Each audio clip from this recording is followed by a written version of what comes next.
Good afternoon. I'm Judith Smith-Meyer. I'm the communications manager at the Foodbank of Santa Barbara County. I want to express on behalf of everyone at the Foodbank our gratitude for everyone who has been working to keep all of us safe. We had staff members evacuate the first night, run out of their homes at 2 in the morning in Ventura with their children and pets, and Saturday all the way up to our CEO was evacuated. So this fire has certainly hit us personally.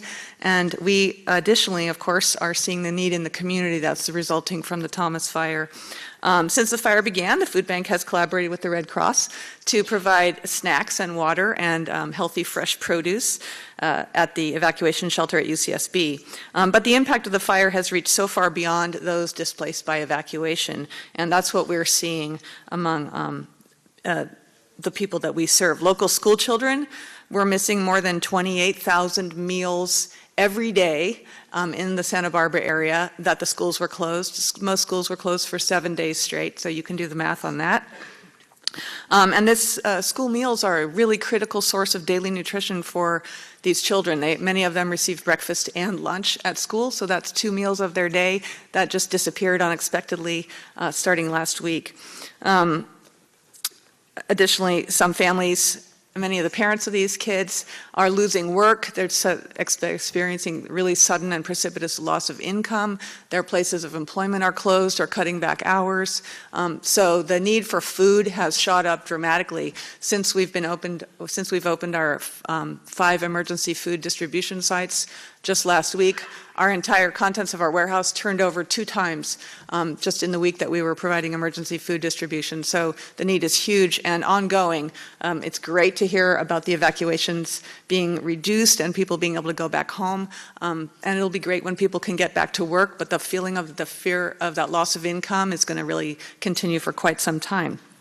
So what the Food Bank has done is, in addition to providing as many services as we could that were ongoing, many of our partners closed also due to air quality or evacuation zones, so some sources of food distribution were eliminated because of that too. In response, we have opened food distribution sites in neighborhoods that are identified as high need in the area.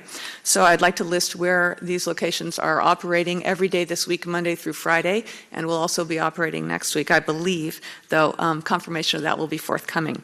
In Goleta at the Food Bank warehouse at 4554 Hollister, next to the Page Youth Center, we're giving out food every day from 1 to 3 this week.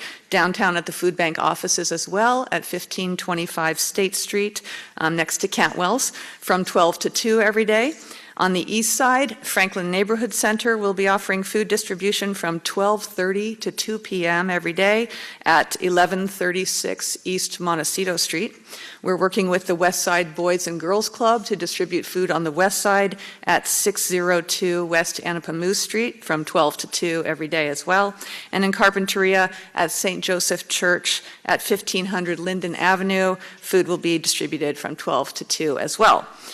This week on Thursday only, we also have 2 distribution sites in Isla Vista. One is at the Ivy Youth Projects at 970 Embarcadero Del Mar. They're open from 3:30 until 5:30 p.m. That's this Thursday, December 21st. Also at St. Mark's Parish, Catholic Charities is going to be offering food beginning at 3 p.m. at 6550 Picasso Road.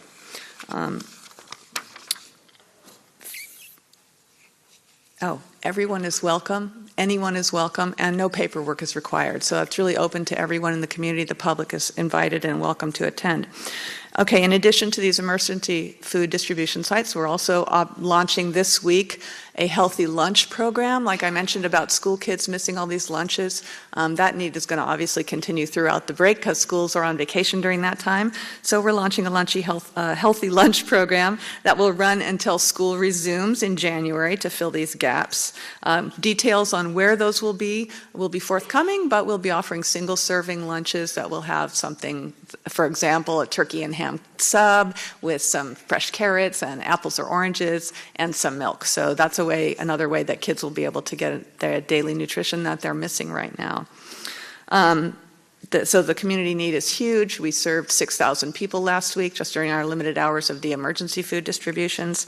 Like I said, twice over we We turned over the entire contents of our warehouse. We're getting food from lots of donations, lots of community sources, lots of interstate sources, national level sources, Feeding America, other food banks. Bimbo Bakery donated 5,000 loaves of bread. So all that's going out to the community. The school district donated some other products that they had on hand as well. So donations are urgently needed, monetary donations. We too have had a huge outpouring of volunteer support, and we're super grateful for that. None of this could happen without the community volunteering and stepping up to help us operate all these sites.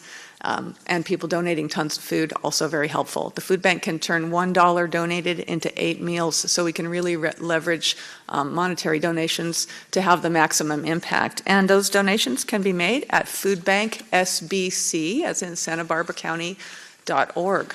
Also, if you want to sign up to volunteer, again, foodbanksbc.org. There are big tabs where you can volunteer, big tabs where you can donate. And to find out more information, I have flyers with me, or you can always look on our website. We're keeping that up to date with where our emergency food distributions are taking place, as well as on our Facebook, Twitter, and Instagram profiles.